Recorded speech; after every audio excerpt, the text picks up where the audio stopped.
Puji Tuhan. Haleluya. Bisa lebih semangat lagi. Puji Tuhan.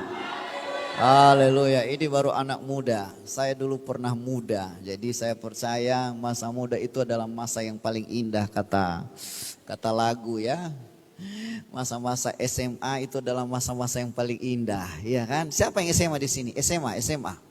SMA, masih duduk di bangku SMA, coba angkat tangan. Wow, 100, 200, 300 orang. Wow, iya, banyak ya.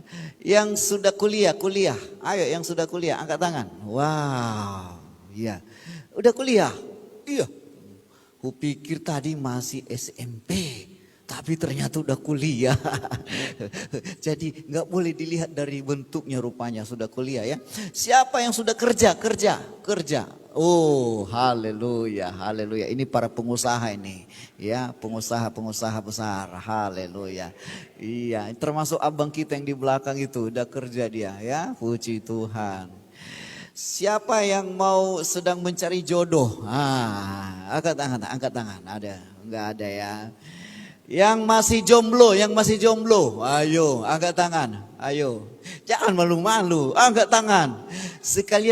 Sekalian pemberitahuan gitu loh. Siapa tahu kan ini kesempatan begitu. Wah, ya begini loh, ini serius ini. Daripada Anda cari di luar, lebih baik Anda cari di dalam. Betul nggak? Wah, gitu. Iya, tepuk tangan yang meriah dulu. Iya. Banyak orang sekarang ini cari-cari di luar, padahal yang di luar sana belum tentu baik, saudaraku. Apalagi yang di dalam cinta Tuhan, rajin ibadah, sudah melayani. Jadi WL tadi ya kan, wow, ini kesempatan. Masih terbuka tadi WL tadi ya sama singers, ayo singers sama WL. Iya kan, masih terbuka kesempatan. Selama janur kuning belum melengkung, masih ada kesempatan. Haleluya. Udah mulai lirik-lirik ini kayaknya nih. Jadi dibuat lagu lah nanti ya, antara Binjai dan Namotrasi. Iya kan? Ini memang acara malam hari ini saya juga tiba-tiba tadi dengar dan baru tadi sore saya dengar kalau memang Namotrasi mau datang. Tapi ini bagus ya. Bagus enggak? Bagus.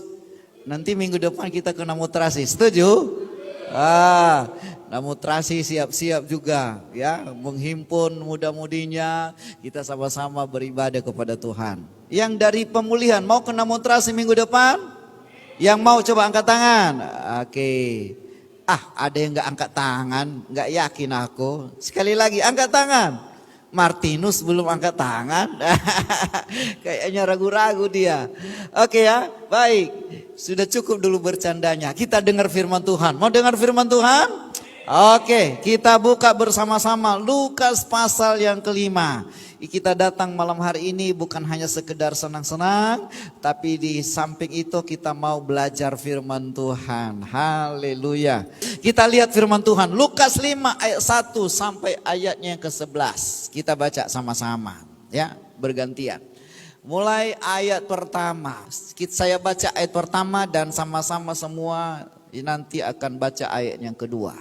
Pada suatu kali Yesus berdiri di pantai Danau Genesaret, sedang orang banyak mengerumuni dia hendak mendengarkan firman Allah. Ayat yang kedua.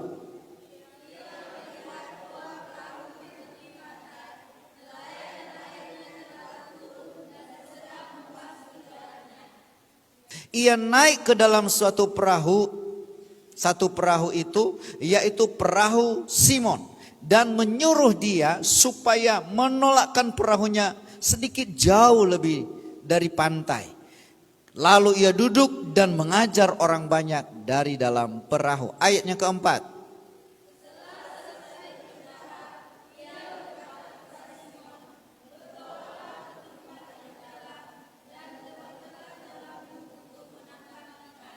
Ayatnya yang 5. Simon menjawab, "Guru, telah sepanjang malam kami bekerja keras dan kami tidak menangkap apa-apa. Tetapi karena engkau yang menyuruhnya, aku akan menebarkan jala juga." Ayatnya ke-6.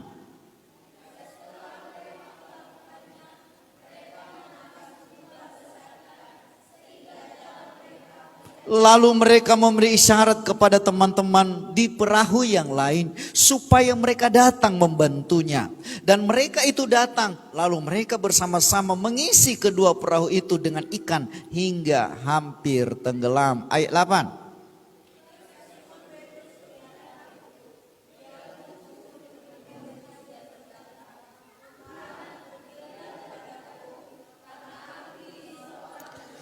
Sebab ia dan semua orang yang bersama-sama dengan dia takjub oleh karena banyaknya ikan yang mereka tangkap. Ayat 10.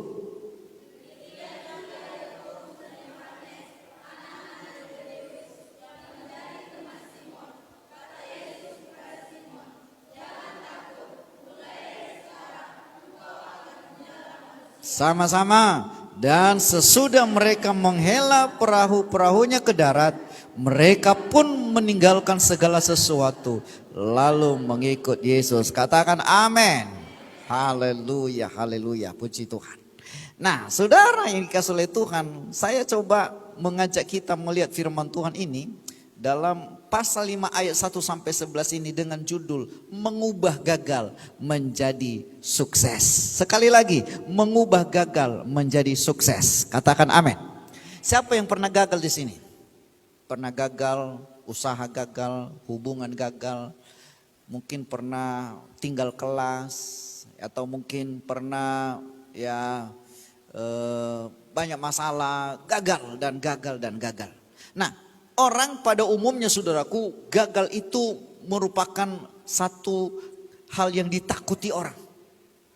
Kalau namanya gagal, orang kalau berkata gagal, itu orang nggak mau. Orang nggak mau gagal, maunya berhasil dan berhasil.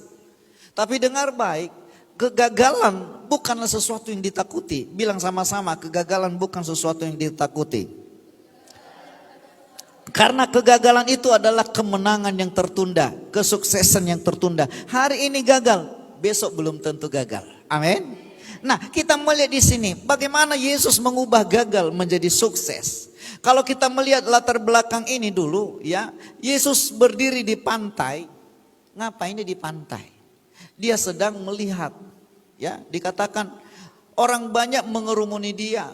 Kemudian Yesus melihat Simon dan kawan-kawannya sedang membasuh jala. Membasuh jala untuk apa? Karena mereka sedang gagal. Pagi-pagi biasanya kalau nelayan kan satu malam mereka kerja, kemudian mereka pulang pagi dan membawa hasil ikan yang begitu banyak yang mereka tangkap. Tapi Simon dan teman-temannya, mereka gagal, satu malam mereka bekerja tapi nggak dapat apa-apa saudaraku. Akhirnya Simon dan teman-temannya sedang membasuh jala. Tahu membasuh jala? Mereka sedang membersihkan jala, kemudian rencana mau pulang. Dan mereka tidak bawa apa-apa. Inilah latar belakangnya, inilah yang membuat Yesus datang dan mendekati mereka.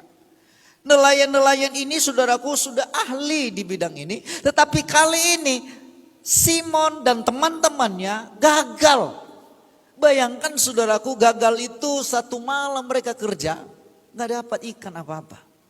Bukan saja hanya kerja biasa, kalau saudara baca tadi, mereka sudah bekerja keras, berusaha dengan sekuat tenaga. Ada banyak anak-anak muda juga sedang berusaha supaya sukses, studinya sukses, kerjanya sukses, cita-citanya sukses dan lain sebagainya. Tetapi mungkin ada kegagalan-kegagalan yang Anda alami. Dengar baik, Yesus melihat kalau Anda sedang gagal, Yesus sedang berdiri di pantai dan melihat dua perahu itu sedang gagal. Lalu apa yang dilakukan oleh Yesus? Bagaimana caranya Yesus mengubah gagal itu menjadi sukses? Yang pertama, coba baca sekali lagi ayat 3 bagian A. Ayat 3 bagian A. Ayat 3. Kita baca. 1, 2, 3. Ya. Ia naik ke dalam salah satu perahu itu. Yaitu apa? Perahu Simon. Pertama, bagaimana caranya supaya mengubah gagal itu menjadi berhasil? Maka yang pertama, izinkan Yesus masuk dalam perahu. Izinkan Yesus masuk dalam hidupmu. Izinkan Yesus menjadi penguasa dalam hidupmu. Izinkan Yesus yang akan mengontrol, yang menguasai, yang mengendalikan hidupmu. Maka dia akan mengubah gagal menjadi berhasil. Katakan amin. Yesus melihat, kalau dia hanya melihat kita gagal, gagal dia ya, gagal dia ya. Udah gak bisa dia ya, dia lagi bangkrut itu, dia lagi putus asa, dia lagi punya masalah. Lalu Yesus diam-diam berpangku tangan, gak terjadi apa-apa. Tetapi ketika Yesus melihat perahu-perahu ini sedang gagal, Yesus mendekati, dan bukan saja hanya mendekati, tetapi dia naik ke dalam perahu itu. Artinya saudaraku, seandainya Simon dan teman-teman berkata, ini perahu gak boleh naik, kami sudah gagal. Pasti tidak akan terjadi keberhasilan. Tetapi dengan seizin Simon dan teman-temannya berkata, welcome, silahkan masuk ke dalam perahu kami. Artinya apa saudaraku? Izinkan Yesus masuk dalam kehidupan kita. Izinkan Yesus masuk dan menguasai perahu itu. Ada sebuah cerita. Ada apa? Sebuah cerita. Ceritanya begini. Ada orang kaya. Siapa yang mau kaya di sini? Yang mau kaya, coba angkat tangan. Oke, puji Tuhan, puji Tuhan. Saya mau kaya. Yang lain? Nggak mau? Nggak mau? Yakin biar kudoakan. Jangan. Ya, kudoakan supaya semua kaya dan diberkati Tuhan. Kaya itu bukan dosa. Ya nggak dosa kalau kaya. Hanya cara mengejar kekayaan yang dosa, itu jangan boleh. Kalau Anda mengejar kekayaan dengan cara-cara yang halal, itu nggak boleh. Ya, itu nanti dimakan begu kata orang. Ya, uang hantu dimakan begu. Ya, jangan. Lebih bagus saudaraku, kekayaan itu datang dari Tuhan, memberkati kita, dan saya percaya, ya, kalau kita kaya dalam Tuhan, pasti semakin diberkati dan diberkati oleh Tuhan. Amin. Nah, ini ada satu kali orang kaya. Orang kaya ini punya banyak kekayaan. Lalu saudaraku, dia bangunlah sebuah istana yang megah. Ya, berhektar-hektar lah itu tanahnya, dan di tengah-tengah tanah itu dibangunlah istana yang begitu megah. Tahu istana? Wow, cantiknya. Semuanya bahan-bahan diimpor dari luar negeri, dari Eropa, yang dari Asia, dari Arab sana. Wah, emas, perak, pokoknya itu rumah besar sekali. Tapi ada kamar khusus lebih bagus lagi dari kamar-kamar yang lain. Kamarnya dilapisin dengan emas, ya. Semuanya ada, ditaruh barang-barang yang unik di dalamnya, ya. Semua dari tempat tidurnya, kursi, sofa, bahkan semua alat-alat yang ada di dalam kamar itu semua barang-barang lux, barang-barang bagus semuanya. Lalu di kamar itu ditulis di pintu kamarnya, only Jesus. Apa artinya? Kamar ini khusus Tuhan Yesus. Wah, senang sekali lah. Jadi diundanglah, melaporlah ini orang kaya sama Tuhan Yesus. Tuhan Yesus, saya udah siapkan kamar istana buat Tuhan Yesus. Ada kamar yang bagus. Akhirnya saudaraku, masuklah ini orang ke dalam kamar. Yesus ya. Yesus masuk ke dalam kamar, diundang oleh orang kaya ini. Dia menikmati udara yang segar, suasana yang enak, nyaman. Wah, dia menikmati. Yesus begitu senang. Saudaraku tahu, malam-malam ada tamu yang tidak diundang mengetuk pintu. Lalu si orang kaya ini coba teliti, siapa yang datang ini? Saudara tahu ini siapa orangnya? Ternyata orang yang datang ini adalah bukan orang biasa. Bukan manusia, tapi yang datang ini adalah Sibolis. Siapa? Tahu Sibolis? Siapa itu? Orang karo bilang apa kalau iblis, Bu? Setan, ya, iblis, ya. Apa bahasa karonya? Begu. Wah, begu. Ya, ego datang. Kaget orang kaya. Loh, kenapa datang dia ini yang satu ini? Padahal Yesus ada di dalam rumahnya. Akhirnya apa yang terjadi saudaraku? Saling dorong-dorong mereka. Jangan masuk kata orang kaya. Si iblis ini datang. Masuk aku, izinkan aku masuk ke dalam. Tapi karena namanya manusia lemah. Akhirnya capek dia. Terpelanting dia ke belakang. Dan iblis ini masuk ke dalam rumahnya. Ini iblis, waduh. Menguasai itu semua rumah itu. Dia angkat kaki. Dia minta sama orang itu. Orang kaya sini kau ambil minum. Ambil bir, macam-macam lah. Ambil ini, pokoknya layani aku malam ini. Waduh, karena udah ketakutan, ngangguk-ngangguk lah ini orang kaya. Iya, iya, iya, iya. Tapi dalam hati penasaran dia. Yesus kan ada di rumahku. Itu kamarnya kan ada Yesus di dalam. Tapi kenapa dibiarkan aku begini? Apakah Yesus tidak dengar? Akhirnya dipecahkanlah barang-barang itu. Marah orang kaya, jangan dipecahkan itu, mahal itu. Nggak peduli, kata iblis, dipecahkannya, diberantakannya semuanya. Nah sesudah pagi, ya, ini iblis datang bilang sama orang kaya, bro, aku mau pulang. Ya, besok kita lanjut lagi. Ya, dadah, dia pulang dia. Tapi ini orang kaya, sepanjang hari dia penasaran. Pagi-pagi dikasih sarapan sama Tuhan Yesus, dia enggan. Dia segan mau cari tahu kenapa Yesus tidak mau nolong dia. Akhirnya saudaraku, malam pun tiba, dia tahan. Janganlah nanti tersinggung Tuhan Yesus. Ya, kenapa dia nggak mau menolong dia? Akhirnya malam pun tiba lagi saudaraku, malam yang kedua. Malam kedua, kali ini datang si iblis ini bukan sendiri. Wah, dia bawa teman-temannya. Ya, ada beberapa orang, satu geng dia, satu komsel, ya kan begitu. Ya, satu kelompok, ya. Bersama teman-temannya, si iblis-iblis dan setan-setan yang lain saudaraku. Oh, semuanya datang. Lalu begitu dilihat, orang kaya ini lihat dari kaca. Mereka datang lagi. Waduh, gimana caranya ini? Akhirnya apa yang terjadi? Dikunci pintunya kuat-kuat. Tapi namanya manusia, apapun usahanya gagal. Akhirnya si iblis ini masuk ke dalam saudaraku. Bersama teman-temannya diobrak-abrik semua rumah itu. Dari lantai 1, lantai 2, lantai 3. Hancur-hancuran semuanya. Tapi anehnya orang kaya ini bertanya-tanya dalam hati. Yesus ada di dalam rumahku. Kenapa Yesus tidak mau menolong saya ya? Dan apa yang terjadi? Tidak lama kemudian saudaraku, begitu fajar menyingsing, bergegaslah ini iblis-iblis dan teman-temannya, mereka mau pulang. Dia bilang sama orang kaya ini, bro, terima kasih udah mulai ini kami satu malam ini. Tapi udah mau pagi, kami mau pulang, nanti ketemu lagi besok katanya. Dadah, pulanglah iblis ini. Gak tahan lagi orang kaya ini saudaraku. Dia membuka pintu kamar Tuhan Yesus. Dan dia marah benar. Dia nunjuk-nunjuk Tuhan Yesus. Dia bilang sama Tuhan Yesus. Yesus, kenapa engkau tidak menolong saya? 2 malam ini iblis datang ke istana ini. Mengobrak-abrik semua ini. Bahkan memukul saya. Kenapa Yesus tidak menolong saya? Kenapa Yesus tidak memberikan pertolongan buat saya, membiarkan saya begitu saja? Akhirnya Yesus tertunduk dan dia menangis.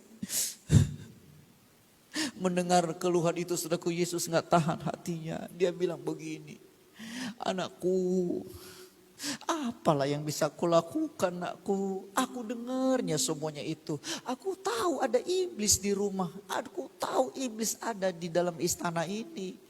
Tapi apa yang bisa aku lakukan? Engkau hanya memberikan kamar ini buat saya.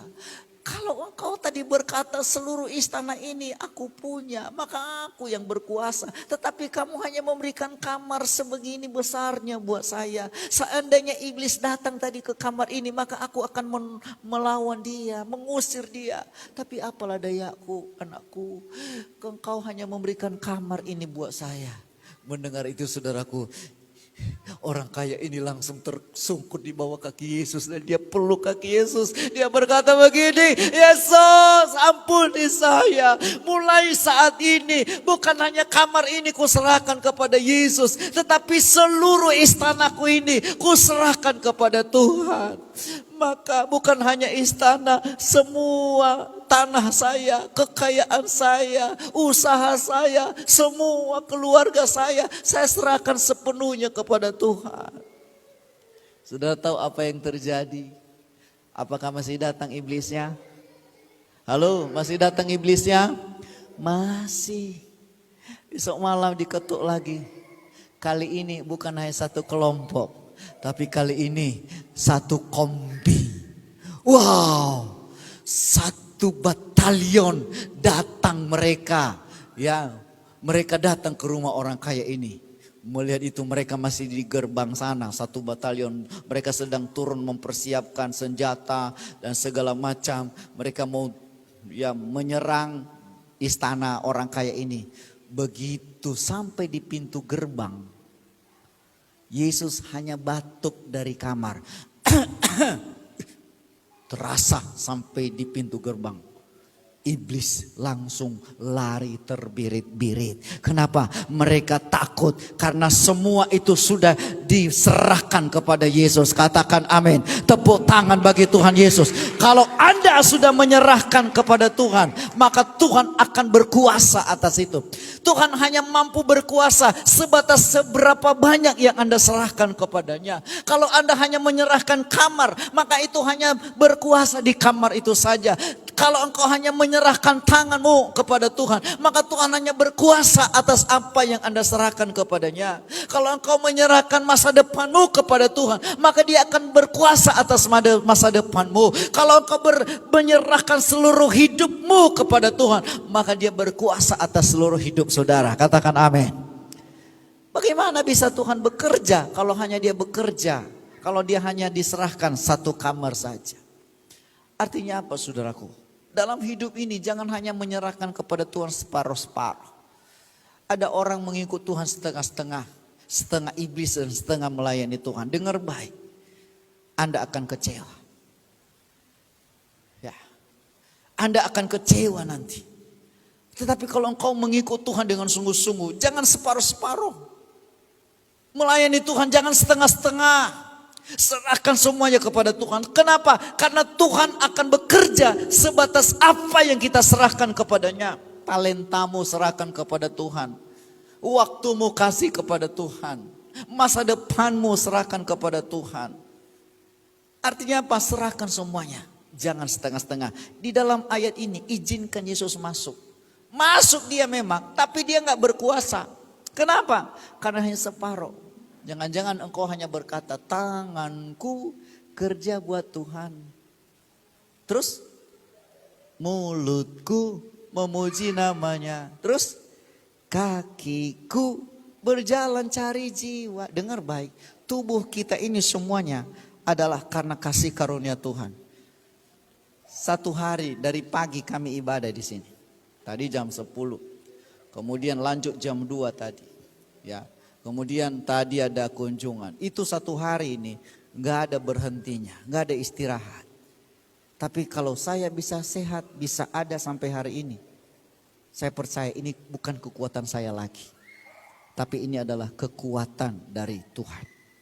Ya, ini adalah kekuatan dari Tuhan. Tuhan memberi kekuatan. Tuhan memberikan pertolongan. Ya. Ya bisa di apa anak-anaknya lah. Hilang konsentrasinya. Ajak keluar aja dulu dek. Iya. Oke, yang kedua. Yang pertama, bagaimana menggagal menjadi berhasil? Apa saudaraku? Izinkan Yesus masuk dalam hidupmu. Yang kedua, izinkan Yesus memakai hidupmu menjadi alat menyampaikan firman Tuhan. Coba baca ayatnya yang ketiga B. Coba baca ayat yang ketiga B. Ayat yang ketiga saja kita baca. Ayo sama-sama. 1, 2, 3, ya. Ia naik ke dalam salah satu perahu itu, yaitu perahu Simon. Dan menyuruh dia supaya dari pantai. Lalu ia duduk dan mengajar orang banyak dari dalam perahu. Perahu ini menjadi fasilitas. Ia duduk di dalam perahu. Makanya izinkan hidupmu dipakai oleh Tuhan. Kadang-kadang anak muda dengar baik.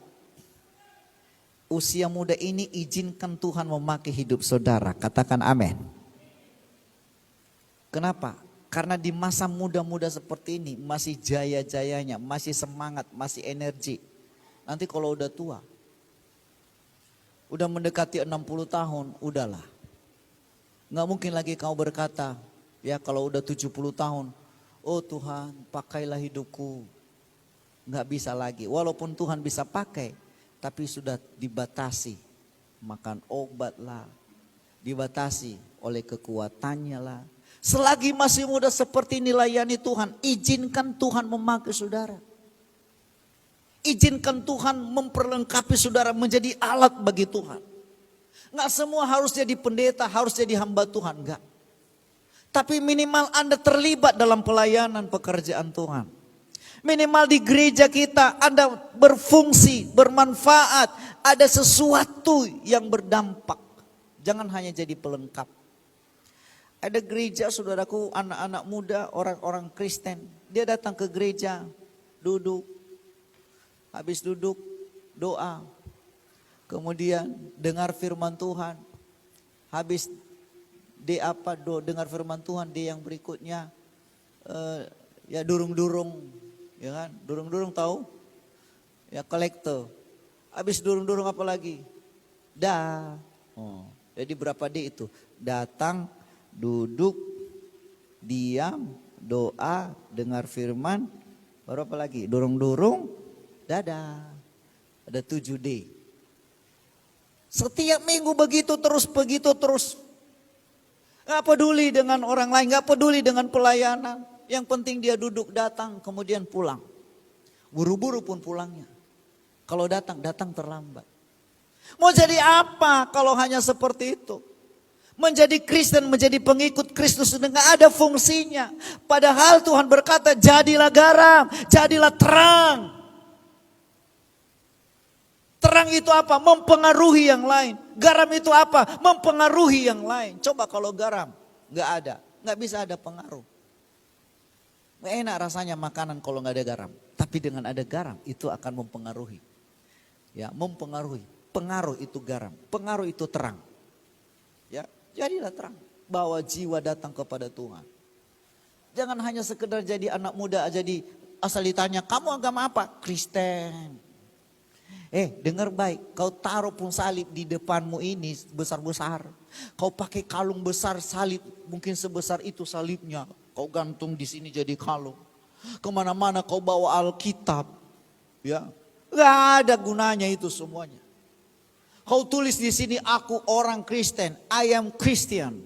Gak ada gunanya. Kenapa saudaraku?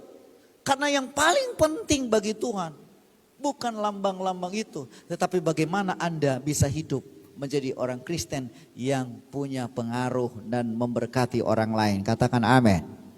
Katakan amin. Mau jadi berkat? Izinkan Yesus memakai hidupmu. Kadang-kadang kita nggak mau dipakai oleh Tuhan. Potensi kita pendam. Talenta kita pendam. Ada di dalam Alkitab ada 3 orang. Yang satu diberi 5 talenta. Yang kedua diberi berapa? Yang kedua berapa talenta yang diberi sama dia? Berapa? Halo, anak muda. Saudara pernah mendengar perumpamaan itu? Yang pertama dikasih berapa talenta? 5. Yang kedua berapa talenta? 2. Yang terakhir berapa talenta? 1. Suatu kali saudaraku yang 5 talenta ini menerima 5 talenta, dia pergi mengembangkannya. Yang menerima 2 talenta juga dia pergi mengembangkannya. Tapi yang 1 talenta dia pergi gali tanah, kemudian dikuburnya itu. Dalam hati mungkin dia berkata cuman 1 kok, ngapain lah. Lebih baik dikubur dia. Yang menerima talenta tadi berbunga, kemudian bertambah dan berkembang saudaraku, dia menerima 10. Yang 2 juga tadi mengembangkannya, akhirnya berkembang jadi 4. Tapi yang 1 dikuburnya. Begitu tuannya datang, dia kumpulkan mereka bertiga. Dia meminta kembali, mana talenta-talenta yang kuberikan kepadamu? Yang 5 berkata, ini Tuan, 10 sudah berhasil, 5 bertambah. Yang menerima 2, dia berkata, ini Tuan, sudah berkembang jadi 4. Yang 1 berkata, yang menerima 1, maaf Tuan, talenta Tuhan saya sudah kubur. Marah dia. Hai kamu orang yang malas. Lebih baik tadi aku berikan 1 talenta itu kepada orang yang punya talenta yang lain. Supaya sekembalinya aku berhasil. Ini perumpamaan Yesus, artinya apa? Tuhan memberikan talenta-talenta dalam hidupmu. Kemampuan dan potensi-potensi dalam hidupmu. Tapi kalau engkau pendam, kau kubur, tidak engkau kembangkan, tidak kau manfaatkan untuk kemuliaan Tuhan, Tuhan marah. Anda punya potensi. Contohnya bisa main gitar, bisa main drum. Minimal bisa Anda berdoa. Ada punya talenta bawa teman-teman, bawa jiwa datang kepada Tuhan. Ada punya talenta suka menjadi konselor kepada teman-temannya. Suka kali cepat kali iba terhadap masalah-masalah orang lain. Ada lagi yang punya talenta-talenta yang lebih, bisa nyanyi. Ya. Ada mungkin yang punya 1 talenta, hanya tahu berdoa. Atau mungkin ada talenta bisa membersihkan gereja. Saya salut dengan anak-anak muda di GPDI Namotrasi. Beberapa kali saya ke sana, saya lihat anak mudanya semua. Begitu selesai ibadah, rapikan gereja, bersihkan, pel. Wah ini macam bagus. Anda punya pelayanan diberkati oleh Tuhan. Amin. Ya. Bagus. Ya, anak-anak muda di sini juga mantap-mantap semua. Habis selesai ibadah, susun kursi, bersihkan, pel, mantap. Ini macam kalian. Katakan amin. Ya, coba kalau semua begitu kan, wah, melayani, nggak ada merasa bos. Aku di sini bos, nggak ada. Semua merendah, semua menjadi alatnya Tuhan untuk kemuliaan nama Tuhan Yesus. Haleluya. Yang ketiga, bagaimana caranya Tuhan mengubah hidup kita? Ya. Yang ketiga, taat terhadap firman Tuhan. Coba kita baca ayatnya yang ke-6a. Ayatnya ke-6a. Ya, baca sama-sama. Ayat yang ke-6a.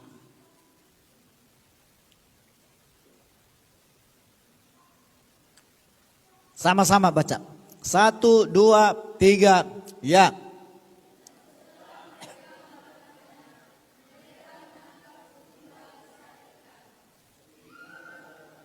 Ya, coba mulai dari ayat 4 aja. Coba tampilkan ayat 4. Kita baca ya, mulai ayat 4. Setelah berbicara ia berkata kepada Simon, Simon, bertolak ke tempat yang dalam dan tebarkan jalamu untuk menangkap ikan. Ayat yang ke-5, Simon menjawab, perhatikan jawaban Simon. Guru, telah sepanjang malam kami bekerja keras dan kami tidak menangkap apa-apa.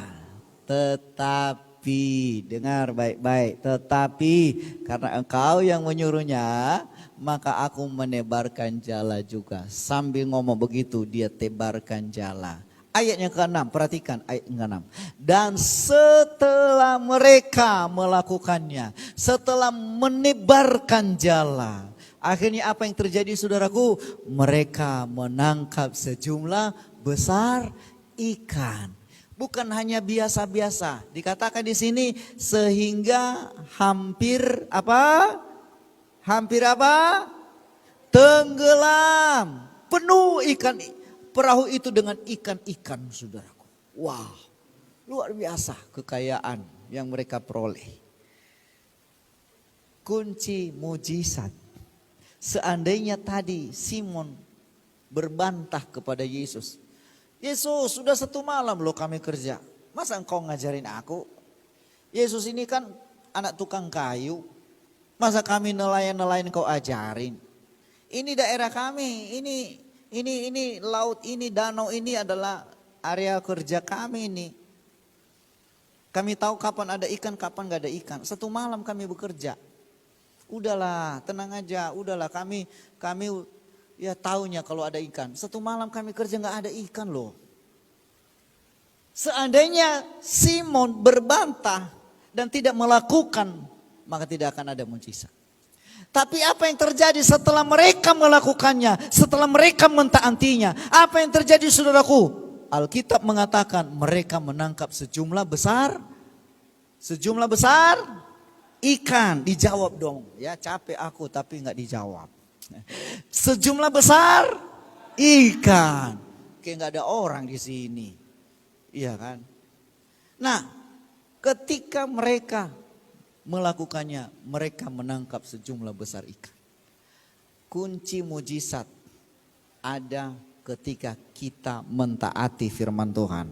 Amin. Kalau saudara mau melihat perubahan terjadi dalam hidupmu, kalau engkau mau melihat mujizat Tuhan terjadi dalam hidupmu, taati saja firman Tuhan. Jangan berbantah, jangan pakai akal dulu. Bagaimana caranya bisa dapat berkat? Bagaimana caranya bisa dapat uang? Bagaimana bisa caranya dapat ini, dapat itu dan lain sebagainya. Lakukan saja bagian saudara. Apa yang disuruh Tuhan lakukan, lakukanlah. Selebihnya itu urusan Tuhan memberkati. Amin. Amin. Banyak anak-anak muda gak melakukan firman Tuhan. Melayani tapi gak melayani. Ya, melayani Tuhan dengan sungguh-sungguh saudaraku. Kenapa? Ketika kita mentaati firman Tuhan, di situ ada mujizat Tuhan.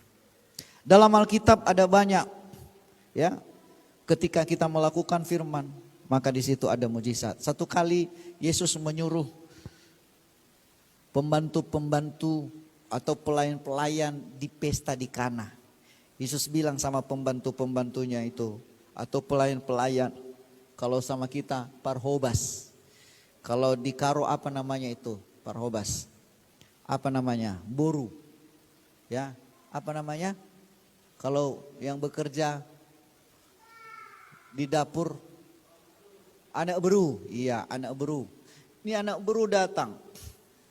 Iya betul, anak beru ini. Iya. Jadi saudaraku, disuruhlah anak beru ini. Mereka bilang begini, anggur kita udah habis. Anggur kita udah habis. Aduh, gimana pesta gak ada anggur? Malulah. Akhirnya apa yang terjadi? Yesus datang, bilang sama anak beru ini. Ucok. Bukan si Ucok. Apalah kita kasih ya namanya ya. Hah? Nah itulah. Ya, jadi dia bilang, isi tempayan-tempayan ini dengan air. Kan yang habis apa? Yang habis apa? Anggur. Yang disuruh isi apa? Air. Connect enggak? Enggak connect. Enggak nyambung gitu. Yang habis anggur, malah yang disuruh isi air. Tapi pelayan-pelayan itu, anak beru ini langsung ambil tempayan-tempayan itu. Mereka bawa, lalu mereka isi penuh dengan air. Kemudian mereka bawa lagi ke pesta itu, saudaraku. Tanpa banyak ngomong, tanpa banyak bicara, tanpa melawan. Dengar baik, gak membantah. Makanya biasakan jangan bantah. Kalau itu adalah rencana Tuhan, iya saja. Iya Tuhan. Karena ketika Anda melakukan firman, di situ ada mujizat Tuhan. Tapi kalau engkau membantah, engkau melawan, gak akan ada mujizat. Dengar baik, mereka mentaati, mereka melakukannya tanpa banyak ngomong, diam-diam saja. Kita disuruh, mungkin di jalan mereka ngomong-ngomong, anak beru ini. Iya ya, kita kehabisan anggur, tetapi kenapa kita isi air? Ini aneh ini Yesus ini. Kita butuh anggur tapi air yang disuruh isi. Tapi gak apa-apa lah, kita buat aja lah. Akhirnya mereka bawa, saudaraku, 6 tempayan-tempayan itu penuh dengan air. Lalu disuruh cedoklah. Nah sekarang cedoklah, bawalah kepada pemimpin pesta. Apa enggak takut saudaraku? Mereka lagi butuh anggur malah kita cedok air. Aduh, ngeri-ngeri sedap gitu loh. Ya. Tapi apa yang terjadi saudaraku? Dibawalah tanpa banyak ngomong, nganggu aja, iya Tuhan. Mereka bawa kepada pemimpin pesta. Begitu sampai kepada pemimpin pesta berkata, ini anggur yang terbaik. Biasanya orang memberikan yang terbaik dahulu, baru yang kurang baik. Tapi pemimpin pesta bilang, ternyata pesta ini dari anggur yang terbaik, dari anggur yang baik ke anggur yang terbaik. Wah, ternyata berubah air itu jadi anggur pada waktu dicedok. Bukan waktu Yesus berdoa. Enggak, malah Yesus di situ enggak berdoa sama sekali. ketika berani mengambil tindakan. Ketika anak beru ini mereka berani melakukan firman Tuhan. Di situ terjadi mujizat Tuhan. Katakan amin. Katakan amin. Kapan terjadi mujizat? Saat kita melakukan firman Tuhan. Kapan terjadi mujizat? Saat kita mentaati firman Tuhan. Akan ada banyak hal akan terjadi dalam hidupmu ketika engkau mentaati firman Tuhan. Hal-hal yang tidak mungkin menurut Anda. Tetapi kalau engkau melakukannya, engkau mentaati firman Tuhan, maka engkau akan melihat mujizat Tuhan terjadi dalam hidupmu. Tepuk tangan yang meriah bagi Tuhan kita Yesus. Tuhan dimuliakan, Yesus diagungkan, saudaraku. Ketika kita mentaati menjadi pelaku-pelaku firman, maka akan terjadi mujizat demi mujizat dalam hidup kita. Namun apa yang terjadi? Hasil akhir. Apa yang mereka peroleh, saudaraku? Mereka menangkap sejumlah besar ikan. Aturannya kan mereka senang.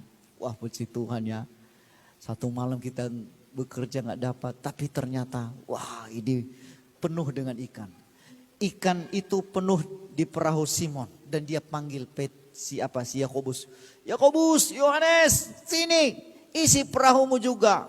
Mereka isi perahu itu dua-dua hingga hampir tenggelam. Banyak sekali ikan. Padahal satu malam mereka tidak dapat apa-apa. Mereka menangkap sejumlah besar ikan. Jalan mereka mulai koyak. Bayangkan jalannya udah mulai koyak. Kemudian mereka memanggil teman-teman di perahu yang lain. Mengisi kedua perahu itu. Kedua perahu itu hingga hampir tenggelam. Luar biasa terjadi. Dan ada pengakuan dosa. Simon bilang, Tuhan pergilah daripadaku. Karena aku ini seorang berdosa. Coba ayat 7.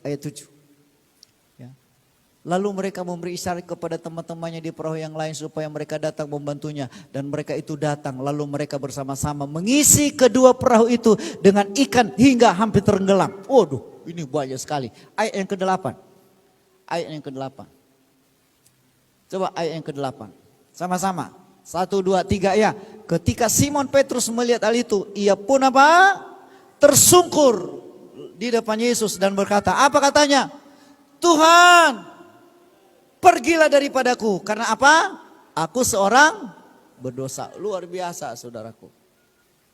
Tapi apa yang terjadi? Coba baca ayatnya yang terakhir.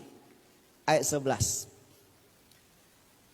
Ayat 11. Sama-sama. 1, 2, 3, ya. Dan sesudah mereka menghela perahu-perahunya ke darat, apa yang terjadi? Mereka meninggalkan segala sesuatu. Apa yang saudara ambil pelajaran dari ayat ini? Coba perhatikan. Apa pelajaran yang saudara bisa ambil dari ayat ini? Setelah mereka dapat semuanya tadi, aturannya mereka senang gak? Senang. Apa yang mereka cita-citakan tercapai. Apa yang mereka doakan, apa yang mereka harapkan terjadi. Ikan begitu besar, ikan begitu banyak, 2 perahu mereka dapat. Tapi apa yang terjadi? Setelah mereka menarik perahu-perahu itu ke darat. Apa katanya? Mereka meninggalkan apa? Segala sesuatu termasuk ikan yang mereka tangkap tadi. Perahu yang mereka punya, jala yang mereka miliki, keluarga yang mereka punya juga. Bahkan semua yang mereka punya, mereka tinggalkan segala sesuatu. Lalu mengapain saudaraku? Lalu ngapain saudara? Mengikut Yesus. Artinya apa? Yesus lebih berarti daripada kekayaan. Yesus lebih berarti daripada apa yang mereka tangkap malam itu. Artinya dengar baik. Kadang dalam hidup anak-anak muda setelah mereka mencapai cita-citanya, setelah mereka mendapatkan apa yang mereka idam-idamkan, malah mereka meninggalkan Yesus. Berbeda dengan Simon dan teman-temannya. Setelah mereka mendapatkan apa yang mereka peroleh, malah mereka meninggalkan yang mereka cita-citakan dan mereka mengikut Tuhan. Makanya tidak heran saudaraku, ada banyak orang-orang yang sudah mencapai semuanya, memiliki segala sesuatu. Ada teman saya dulu, waktu saya sekolah Alkitab di Beji, di Batu Malang, angkatan 40. Seorang pengusaha dari Amerika datang sekolah, datang bersama-sama dengan saya. Seorang pengusaha punya karyawan, punya usaha, punya kekayaan begitu besar. Tapi dia mau bersama-sama dengan kami menjadi menjadi hamba Tuhan, sekolah Alkitab. Kerjanya ngapain? Nyuci WC. Ngapain kerja? Nyapu halaman. Seorang direktur dan orang yang kaya. Kenapa? Waktu saya tanya, kenapa Bapak meninggalkan usaha Bapak?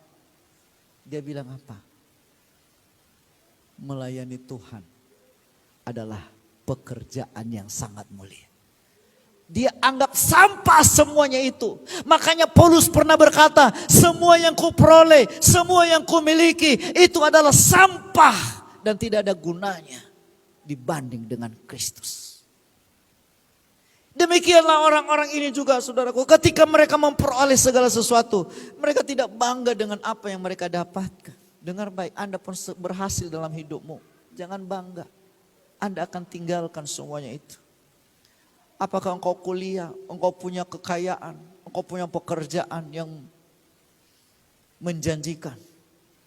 Tapi dibanding dengan Tuhan, tinggalkan semuanya. Saya jadi hamba Tuhan juga sampai sekarang ini. Saya selalu katakan kepada keluarga, seandainya saya tidak jadi hamba Tuhan, mungkin lebih buruk keadaan saya. Mungkin hancur-hancuran saya. Tetapi ketika saya jadi hamba Tuhan, walaupun hamba Tuhan tidak punya gaji jaminan dari organisasi, tapi saya digaji oleh Tuhanku yang besar dan mulia. Terbukti sampai hari ini, Tuhan memberi waktu, memberi kesehatan, memberikan segalanya, mencukupkan segalanya. Semua karena anugerah Tuhan. Katakan amin. Semua karena anugerah Tuhan. Itu sebabnya jangan mengejar apa yang dikejar dunia. Kejarlah Yesus dalam hidupmu. Setelah mendapatkan segala sesuatu, mereka meninggalkannya, tapi mereka mengikut Yesus. Saya mengundang kita berdiri semua. Izinkan Yesus masuk dalam hidupmu. Izinkan Yesus memakai hidupmu.